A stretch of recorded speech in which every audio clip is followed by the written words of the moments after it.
Gusto mo bang makarinig ng kwento? Ako si DJ Kakay, ang inyong kaakay sa bawat kabanata ng buhay. Abangan niyo po ang kakaibang stories every Tuesday and Thursdays, 9 a.m. to 12 noon. Dito lang yan sa kaakay niyong Good Vibes Station, GV 99.1. Ang pagiging ninang o ninong sa mga inaanak ay hindi natatapos sa regalo tuwing Pasko o Karawan, kundi sa pagiging sandalan sa panahon ng pagsubok at inspirasyon sa kanilang paglalakbay. Paminsan, masigit pa ang tungkuling inaako ng isang ninang. Tayong pangalawang magulang, kaakay sa bawat hakbang ng kanilang buhay, sa bawat payo, yakap at panalangin, tayo ay nagiging bahagi ng kanilang kwento. Isang biyaya na hindi nasusukat sa anumang halaga, kung hindi sa pusong handang umalalay at magmahal ng walang hanggan. Ngayong araw mga ka-vibes, pakinggan natin ang panibagong kwento ng ating isa sa dula. Isang ninang nakaakay sa buhay ng kanyang inaanak. Dito lang yan sa Kaakay with DJ Kakay. Hello DJ Kakay! Sumulat ako ngayon para ibahagi ang aking kwento. Ang pangalan ko ay Gina, isang simpleng babae. Wala pa akong anak o pamilya pero may isang bata na minahal ko na parang akin. Yan ang aking inaanak na si Anika May o mas kilala bilang Annie May. Na-addict kasi sa Annie May ang kanyang nanay na si Leslie. Second cousin ko siya na sobrang malapit sa akin. 18 years old pa lamang si Leslie nang mabuntis siya noon. Kahit na pabaya ang ama ni Anika May, lumaki naman na magalang at mabait ang bata. Masasabi ko na kasama ako sa pagpapalaki sa kanya. Wala na kasing mga magulang si Leslie. Kami-kami na lang din ang nagtutulungan. Ang mga magulang ko naman ay nasa New Zealand. Kinuha ng ate ko nang mag-migrate siya doon. Mas matanda sa akin si Leslie pero mas nasanay na ako na tawagin siyang Mare o di naman kaya Kumare. Talagang malapit kami sa isa't isa, DJ Kakay. Hanggang sa isang araw, kinailangan mag-OFW ni Leslie. Magtatrabaho siya sa ibang bansa bilang domestic helper. At dahil ako ang naiwan din ng pamilya sa Maynila, inako kong responsibilidad sa pag-aalaga kay Anika May. Mars, ikaw na muna bahala kay Annie May ha. Pantayan mo siya lagi. Huwag kang mag-alala, Mare. Aalagwaan ko ng mabuti itong inaanak ko. Makakaasa ka. Teka nga, punasan mo na yung luha mo. Huwag ka na umiyak. Mare, kanina ka pa umiiyak. Kahit sa taxi, umiiyak ka na. Nakakahiya tuloy kanina kay Manong driver. Nakakayot naman talaga. Mamimiss ko kayo ng sobra. Lalo na itong si baby Annie ko. Alam mo naman na mabilis ako ma-homesick, di ba? Huwag kang mag-alala. Araw-araw namin i-video call nitong inaanak ko. Basta kapag hindi ka busy, padalhan mo lang kami ng mensahe. Mama, huwag ka na po umiyak. Napaka-strong mo talaga, anak. Tignan mo si Mama. Grabe makahagulgol tapos ikaw pa tong kalmado at nagpapatahan sa akin. Big girl na talaga ang prinsesa ko. Mama, okay lang po yan. Strong din naman po si Mama. Ano ba yun, anak? Hindi ko talaga mapigilan tong luha ko. Ayoko mawalay sa'yo. Ay, Mare, pati ako naiiyak na tuloy. Babalik ka pa naman eh. Kailangan mo lang magtiis ng ilang panahon. Leslie, pero alam mo naman ito para naman to kay Anika May, hindi ba? Tama. Para sa future ni Anika May. Para sa'yo to, anak. Gagawin lahat ni Mama para sa'yo. Kahit malayo ako sa inyo, titiisin ko. Ano po meron sa future ko? Future iyon, Annie May. Ibig sabihin, yung kinabukasan mo. Yung kapag lumaki ka na at naging mas big girl ka pa kagaya namin ni Mama. Tama, anak.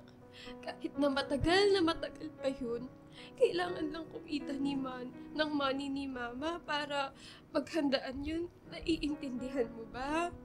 Mama, ayaw ko na po pala maging big girl para po hindi na kayo aalis muna. Naku! Ay, pero Anime, kailangan. Isipin mo na lang na nandito sa heart mo si Mama habang malayo siya. At saka, huwag kang mag-alala. Kasama mo si Mami Ninang. Aalagaan ka ni Mami Ninang. Bawal niyo po kami isama? Kapag naging big girl ka na, anak, magta-travel tayo. Pupunta din tayo sa ibang bansa. Talaga po? I love you, Mama! I love you too, anak. Mahal na mahal kita.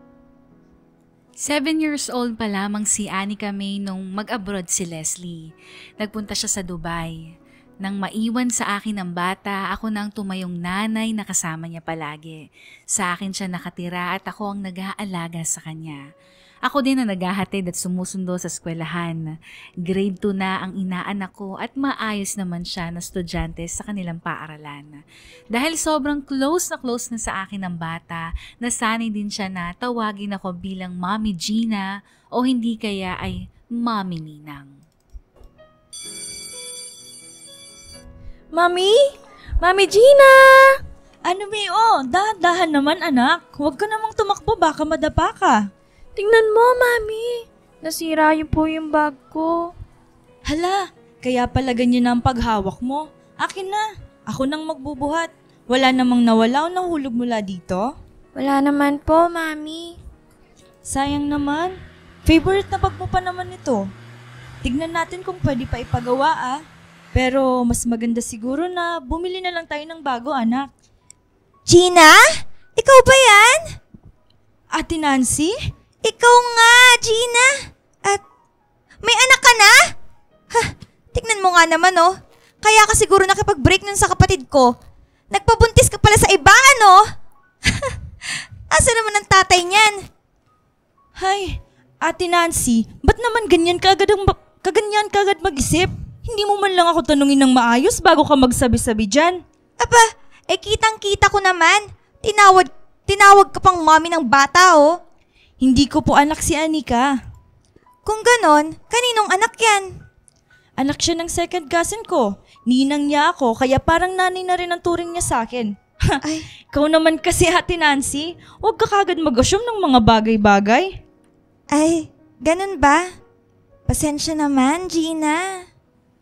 Tsaka, hiniwalayan ko si Neil dahil nangabit siya. Naalala mo? Kaya ate, hindi ko gusto na ganyan ang mga sinasabi mo tungkol sa akin. Kung alam naman natin parehas na si Neil yung may ginawang mali noon. Paano kung may anak ako? Ano naman sa'yo? At anong problema dun? Pasensya na nga Nagkamali ako. O siya, alam ko naman na ayaw mo akong makita. Mauuna na ako. Goodbye, baby girl. Babay po. Mami, sino po yun? Wala anak. Huwag mo na siyang isipin. Tara na, uwi na tayo. Madalas ay napagkakamalan kami ni Anime na magnanay. Marami noon ang kakilala ko ang nagugulat dahil bigla daw akong may anak. Isa na doon si Ate Nancy, na ate ng ex ko noon na si Neil. Wala naman akong pakialam sa sasabihin ng iba, DJ Kakay. Hindi naman ako na-offend kahit na pinaparating nila sa mukha ko na para na akong isang ina.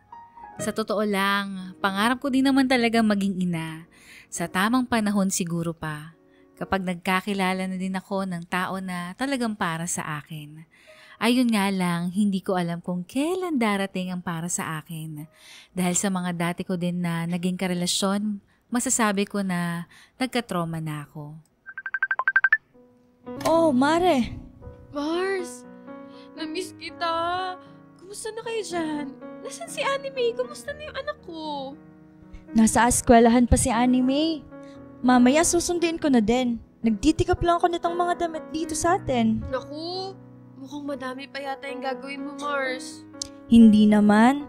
Madami lang kasi akong tinatapos na trabaho kanina kaya hindi pa ako nakakapagligpit dito. Kumusta ka naman dyan, Mare? Okay lang naman, Mars. Ito, homesick pa rin. Pero nakakaya ko naman. Lalo na't mabait naman yung mga tao dito.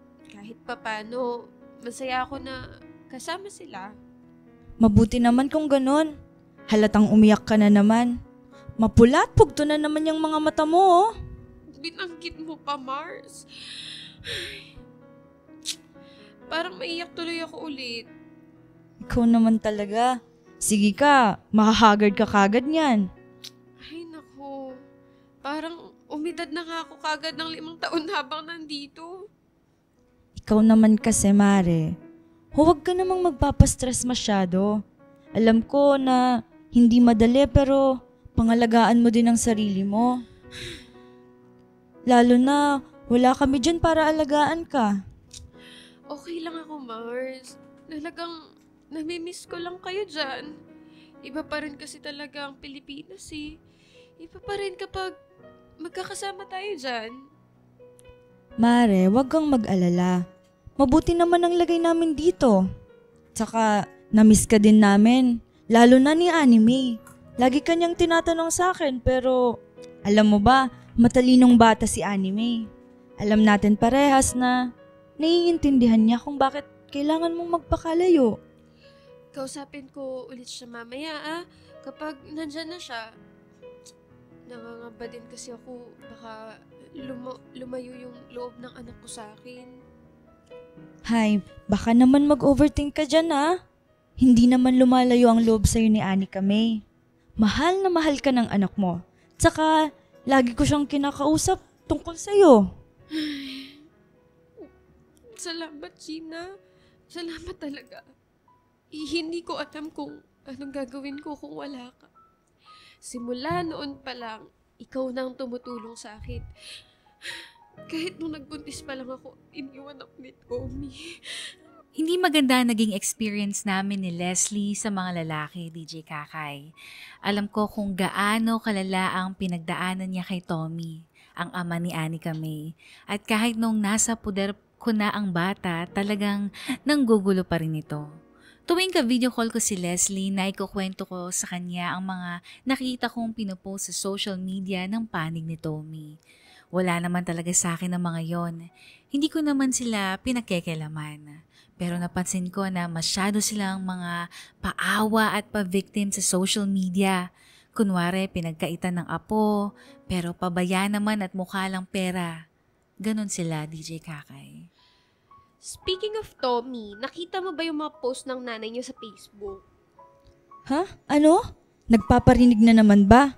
Pinaringgan ka na naman ano? Ano pa nga ba? Di ganun na nga, Mars. Matagal na nilang ginagawa sa akin yan, no? Grabe silang magsalita tungkol sa akin. Hindi mo na ba sila nakakausap? Sa bagay, wala naman na kayong dapat pag-usapan pa. Hindi. Binlock ko na nga sila matapos kong makita yung mga pinagpo-post nila sa social media. Saka Mars, hindi lang yun Nagme-message din sila sa akin kung ano-anong sinasabi nila na para bang, alam mo yun, may utang na loob ako sa kanila. Grabe naman sila, no? Bakit naman sila ganun sa'yo? Ang sama naman, lalo na si Tommy ang nagkamali sa relasyon nyo, di ba? Ay, matagal ko na talagang tinitiis lahat ng to. Pati ba naman dito sa Dubai, guguluhin nila ako? Dagdag lang sila sa problema ko. Alam mo Mars, tama lang na blinak mo sila sa mga social media. Huwag kang magpapa-apekto sa kanila. Hindi mo naman sila nakausap pa, di ba? Simula nung ginawa ni Tommy sa akin yun, ayoko na silang harapin pa, Gina. Tsaka, simulat sa pool, ayaw naman nila sa akin bilang nobya ni Tommy, no? Akala mo naman ginto yung anak nila. Ang sakit lang kasi, grabe talaga silang makapagsalita tungkol sa akin. Tama. Matagal na din nilang hindi nakikita si Anime, ano? Oo, kaya nga puro sila parinig. Pinagkaitan ko daw sila ng karapatan sa bata. Anak din daw ni Tommy si Anika May, nakakainis.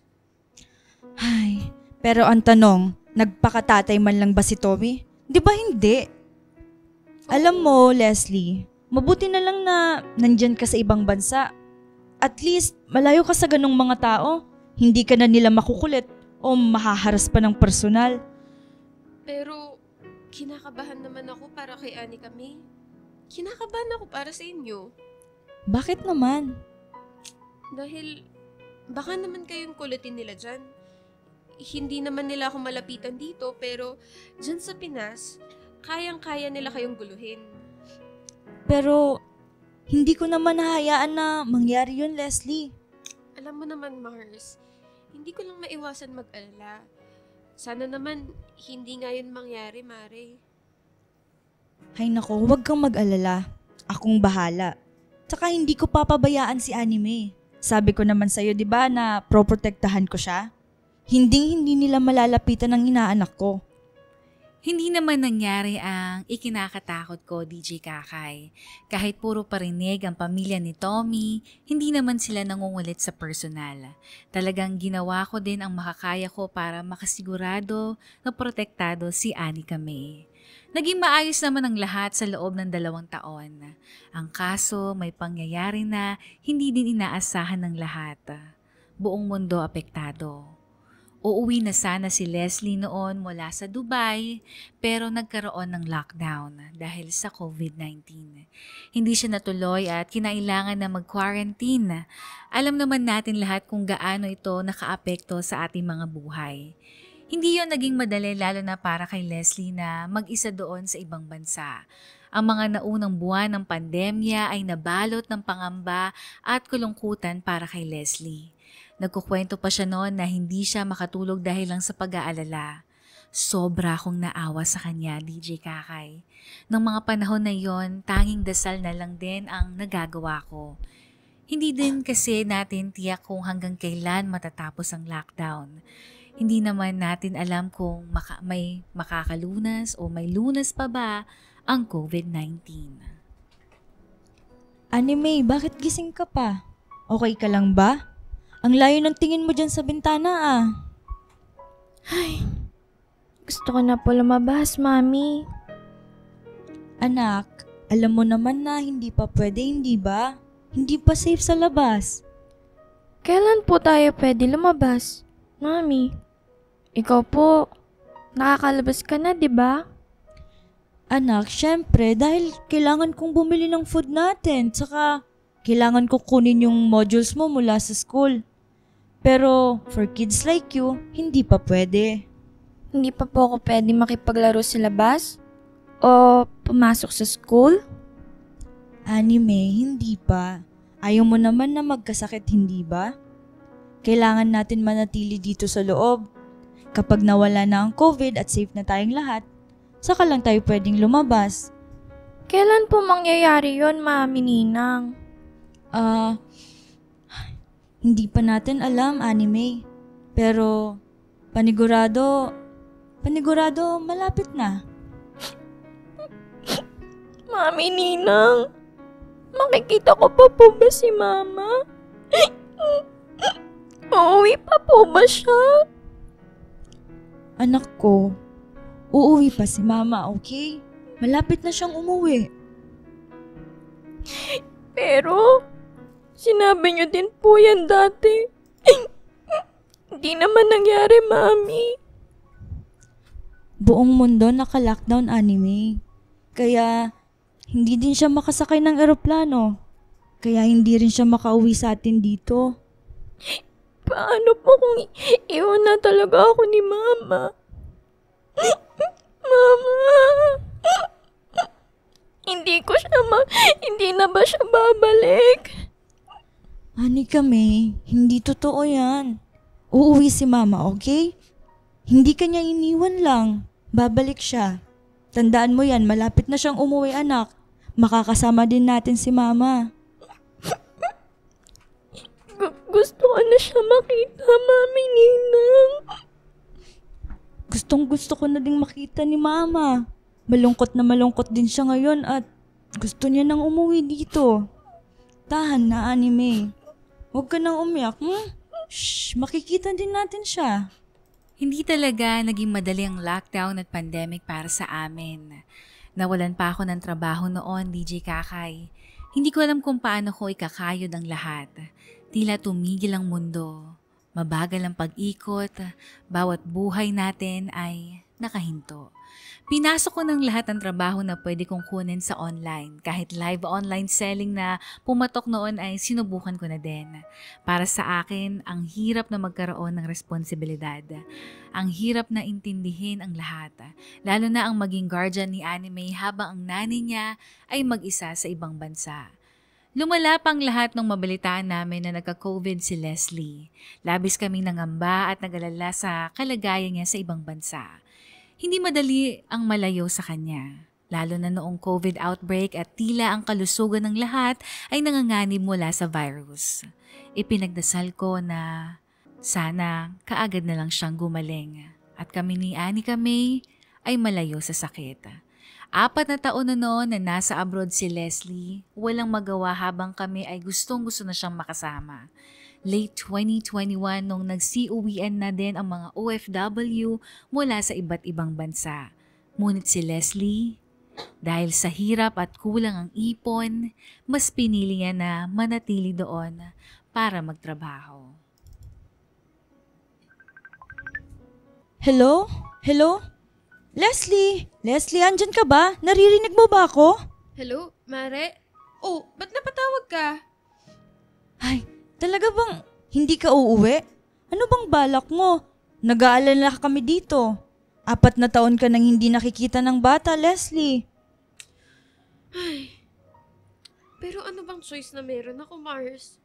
Wala naman ako magagawa. Alam naman natin parehas na kung uuwi ako dyan, baka wala na ako mapakain sa anak ko. Tsaka Mars, nawalan ka ng trabaho, di ba? Tayo-tayo na lang ang magtutulungan. Parehas pa tayong mawawalan ng pagkukunan ng pera. Nandito naman ako, Mare. Kaya nga nagtutulungan tayo, di ba? Tsaka, nag-aalala lang ako sa'yo, Leslie. Alam ko naman yun, Mare. Ako din, alalang-alala. Napakadami kong iniintindi. Mare, hindi biro itong COVID-19.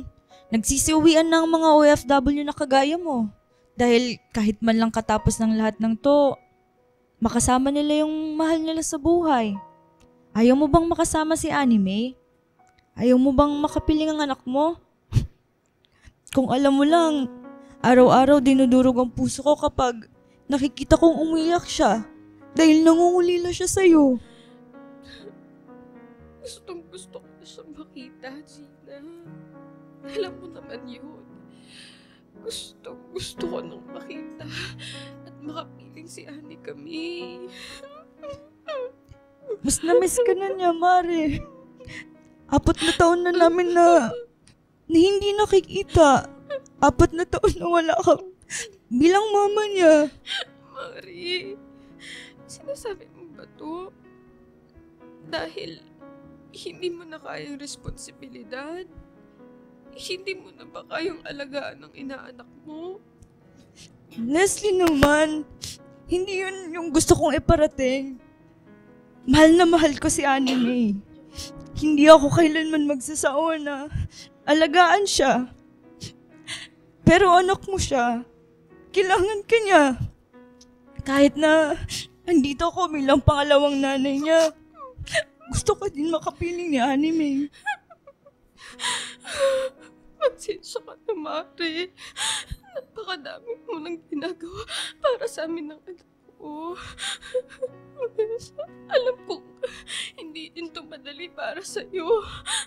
Lahat ng responsibilidad nasa iyo. Alam ko, wala ka ding choice. Pati mga problema ko, pinoproblema mo din. Leslie, wala lang naman sa akin to. Nakakaya ko naman.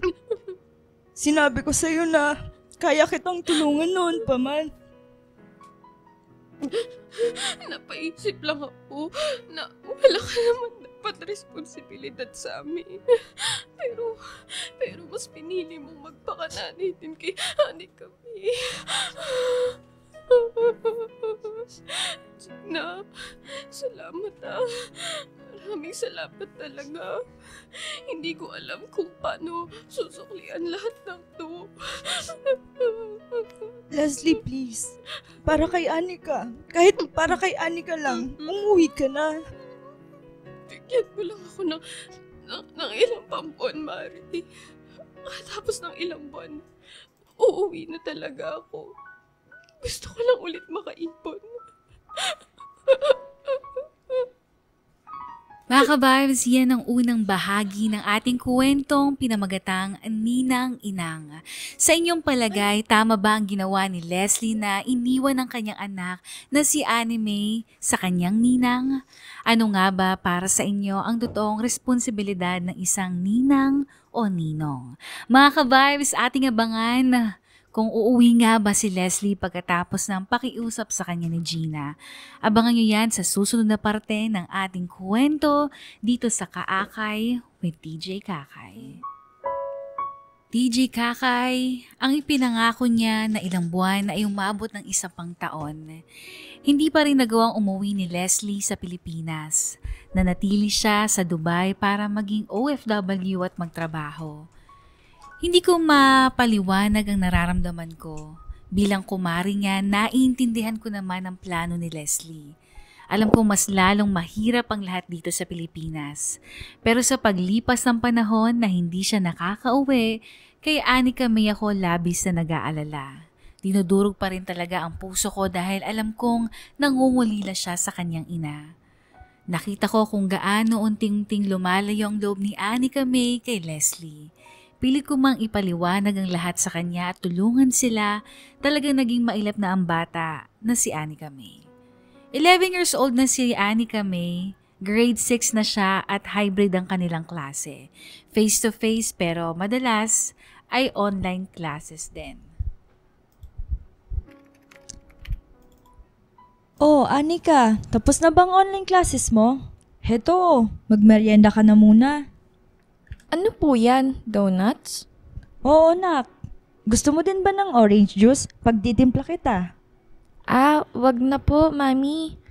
Nandito naman po tumbler ko, puno pa ng laman ng tubig. Anika, kumusta naman itong bagong computer na bili ng mama mo sa'yo? Maganda ba siya?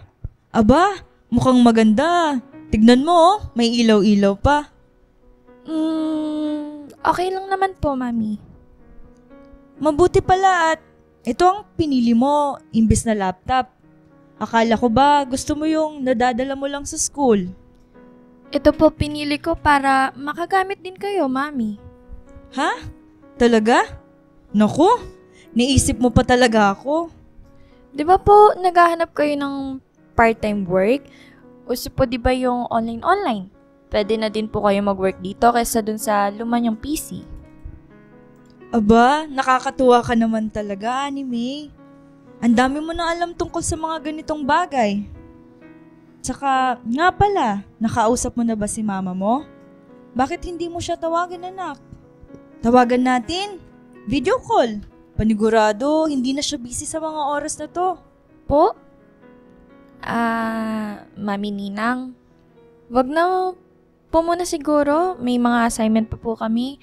Kailangan ko po muna gawin. Ganun ba? Opo, Mami. O siya, sige. Gawin mo na muna, anak. Kailangan mo ba ng tulong ko? Tsaka sa anong subject ba yan? Kaya ko na po, Mami Ninang. Ayoko din po kayo maabala. Kaya, okay lang po talaga. Sigurado ka, ha? Sana katapos mo, makausap din natin si mama mo. O siya, anak. Maiwan na muna kita. Kailangan ko pa nga palang maglaba ng mga damit natin dun sa likod. Sa loob ng mga panahon na iyon, DJ Kakay, lahat naman ng hinihiling ni Anika Mae ay naibibigay sa kanya ni Leslie. Isa na doon ang bagong computer na ginagamit niya sa kanyang online classes. May sustento naman siya sa kanyang anak. Pero sa bawat paglipas ng panahon, nararamdaman ko na mas lalong nangungulila si Anika Mae sa kanyang ina na ilang taon na niyang hindi nakikita. Naging madalang na kung mag-usap kami ni Leslie sa phone call or video call. Lalo na't naging busy din ako sa panibagong trabaho. Nang naramdaman ko na gumiginhawa naman ang buhay namin pagkatapos ng pandemic, biglang nangyari ang kinakatakutan ko. Anika May? Ani May, lumabas ka na dyan sa kwarto mo. May pasok ka pa mamaya, di ba? Maligo ka na. Nagluto na ako ng almusal. Mami, hindi ko po kaya. Ang sakit po. Ano? Ha? Anika, anong nangyari sa'yo? Mami. O Diyos ko, ang taas ng lagnat mo, anak. Ano pang masakit sa'yo, ha? Kailan ka pa nilalagnat ng ganito? Mami, ang sakit po ng puson ko. Hala, Ani May, nireregla ka na, anak. Halika, magbalit ka na muna ng damit mo. Tapos, dadalhin kita sa ospital. Po?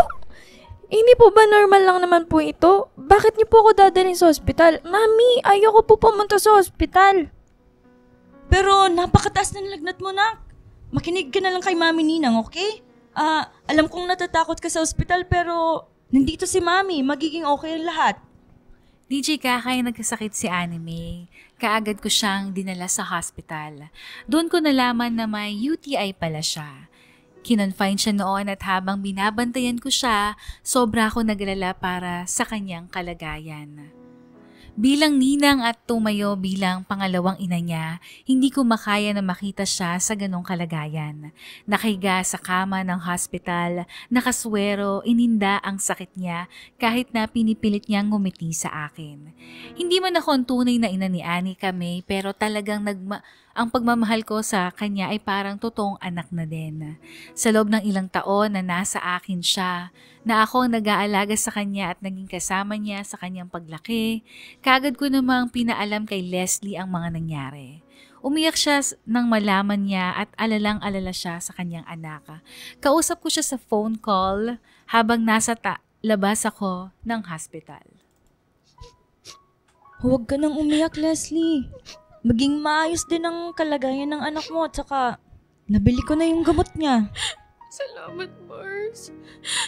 Salamat talaga. Ipapadala ko agad yung pangbayad ng hospital bills at gamot niya. Oo, sige. Mare. Ay, grabe, Mare. Bukod dito sa UTI niya, hindi ako makapaniwala na malaki na talaga si Anika May. Leslie, dalaga na siya.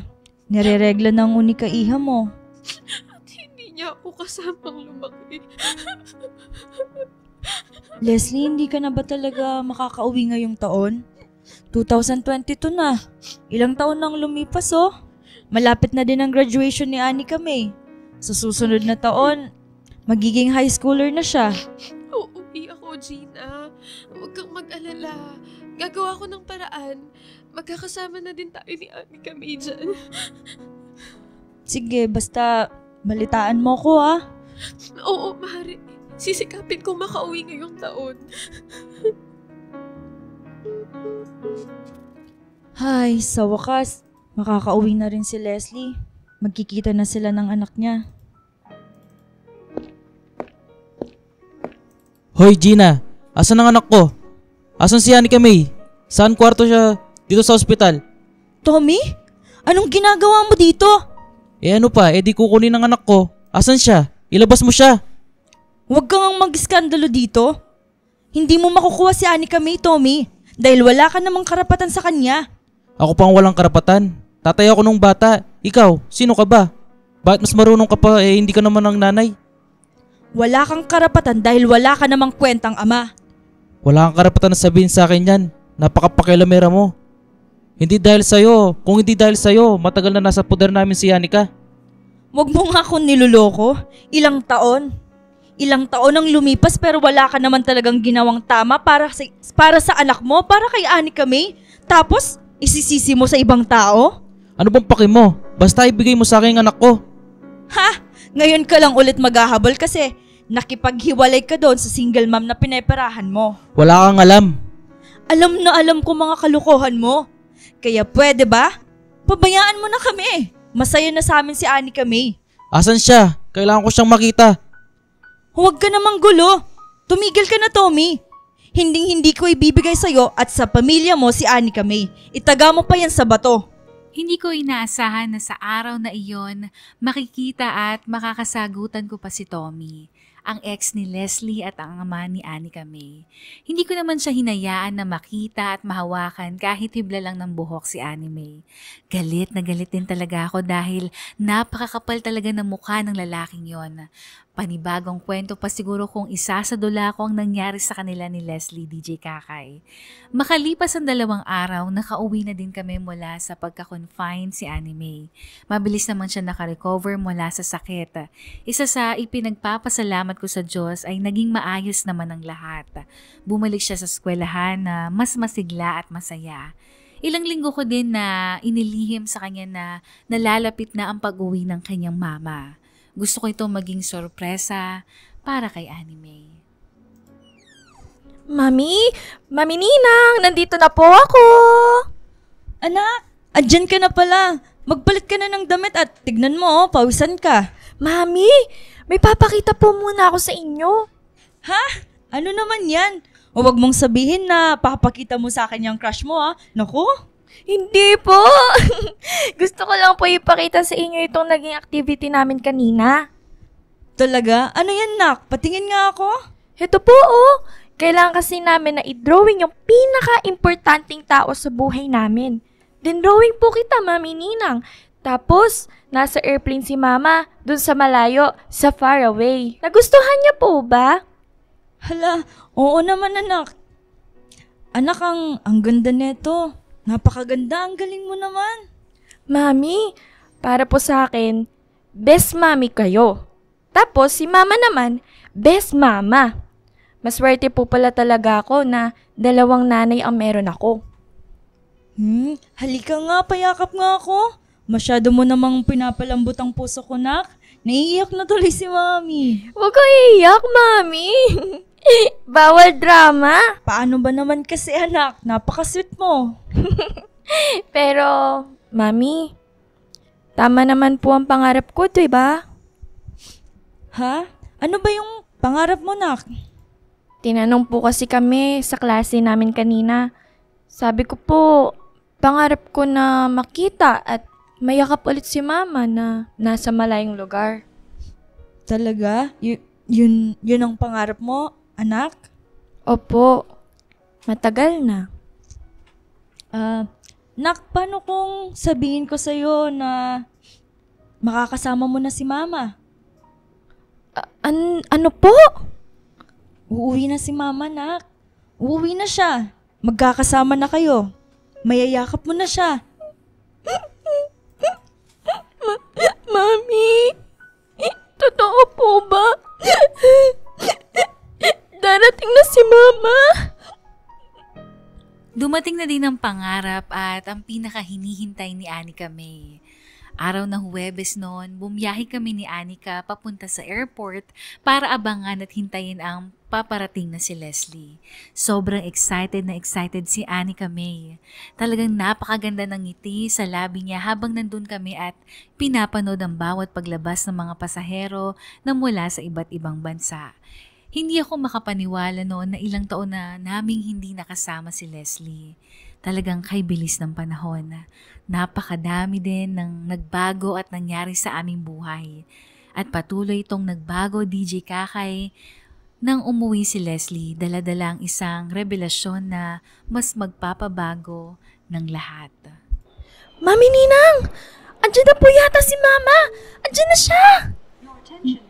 Naku! Ayun na nga sila, oo nga. Tara anak, lapit tayo sa kanila. Si Mama po ba yun? Yung naka-red? Ay, hindi Anika. Kamukha niya lang yata, anak. Sabi kasi ni Mama mo, naka-color gray daw siya. Mama! Mama! Mama, dito! Mare!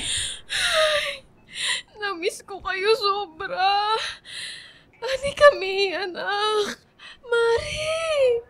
Ang tagal ko po namin kayong hinintay, Mama.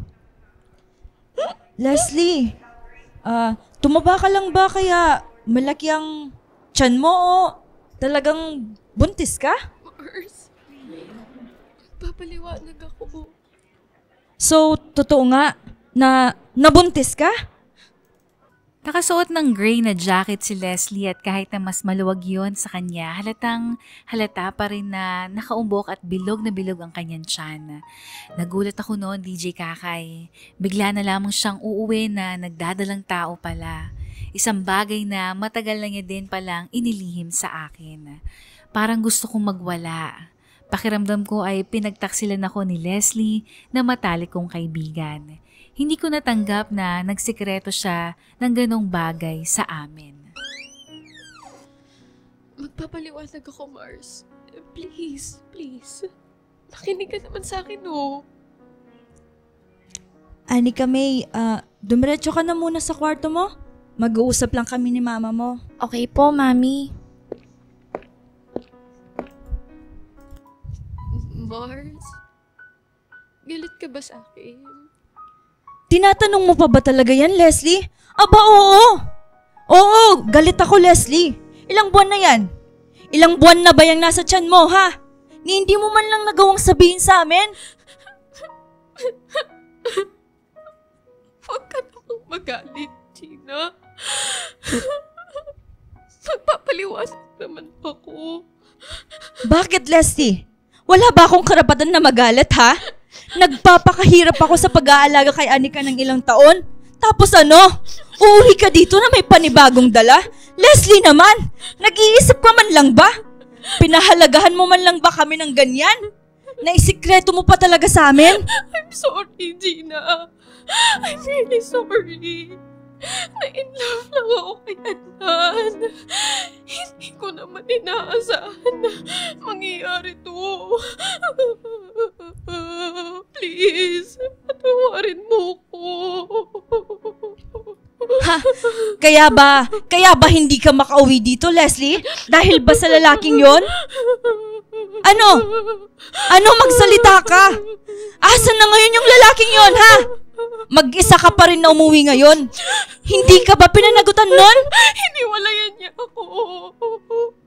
May sarili na siyang pamilya. Diyos ko. Leslie naman! Bakit hinayaan mo na mangyari ulit lahat ng to? Parang bumalik kami sa simula noong 19 years old pa lamang siya at nabuntis ni Tommy. Tila umulit lahat ng pangyayari, DJ Kakay.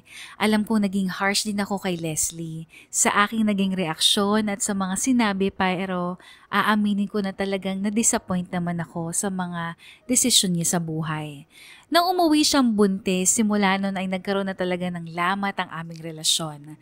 Masakit para sa akin dahil tila kalahati ng buhay ko ay inalay ko na para kay Anika May. Para sa kanilang mag-ina. Hindi naman ako nagsisisi, pero malaking parte sa akin ay hindi lang talaga matanggap ang lahat ng ito. Doon ko namulat na talagang malaking parte ng buhay ko ang naibigay ko sa kanila. Hindi na ako nakapagnobyo. Madami din akong oportunidad na pinalampas. Madaming akong bagay na iniwan dahil sa pagmamahal ko sa inaanak ko. Kaya naman nung kinailangan ko nang pumunta sa New Zealand kung nasaan ang aking mga magulang, hindi na ako nag-alinlangan na mag-migrate na din doon. Civil naman kami ni Leslie. Madami man ang nagbago sa pagsasama namin pero sa kabila noon, nag-uusap pa rin kami. Lalo na kung tungkol sa inaanak ko na si Anika May. Ako naman ang nakakamiss sa batang yon habang malayo ako sa Pilipinas.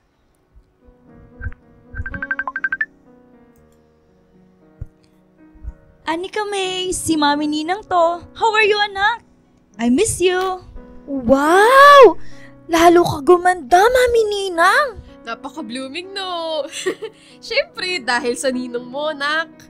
Bakit, Mama? Ha? Huwag kang maniwala dyan sa mama mo, Anime. Asan po pala si Ninong? Hindi niyo po siya kasama? Nag-CR lang siya. Mamaya ipapakausap ko siya sa'yo. Naku.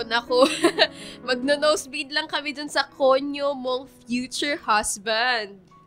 Che! Nag-practice na po ako ng English ko, Mama. Hindi na ako wrong grammar. Ay, wow! Ang galing talaga ng anak ko. Sige nga, ilabas mo si Mark. Ipakuusap mo nga dito para matesting. Sabi mo nga anime, di ba? Favorite subject mo na ang English? Pati po recess? Hindi naman subject yun. Teka, nasan si Kirby? Asan si baby boy? Naku, tulog Mari. Buti naman, kundi baka nagwawala na yun ngayon. Napakakulit na bata talaga. Ay, ganun ba? O siya, at ikis nyo na lang ako kay Kirby, Sige po. Nasaan po pala kayo, Mami Ninang? Nasa Sky Tower ako, anak. Dito sa Auckland. Tignan mo. Maganda ba? Kitang-kita yung buong city, no? Ang ganda nga po. Ang taas naman dyan, Mami Ninang. Mare, ang balita ko, pupunta kayo sa Australia sa darating na Sabado, di ba? Talaga po? Mag-pictures po kayo ulit doon, Mami Ninang. Abay, oo, syempre naman. Isisend ko lahat sa inyo. Tsaka, balita ko nga din pala. Nag-iba na ang pangarap mo, Anika? Ano na pangarap mo? Sabihin mo naman kay Mami Ninang. Dati po, pangarap ko maging flight attendant. Di ba po, Mami Ninang? Pero, parang iba na po gusto ko ngayon. Gusto ko na po maging pilot. Papalipad na ako ng planes para makapunta na din ako dyan sa New Zealand. Wow! Naku naman, anime. Bagay na bagay mo, anak. Talaga po? Oo naman. Suportado yan ni Mami Ninang. At sigurado ako, magiging magaling ka na pilot. Thank you po, Mami Ninang. Sana po, makita na ulit kita. Miss na kita eh. Miss na rin kita, anime. Love na love ka rin ni Ninang. Love na love din po kita, Mami Ninang.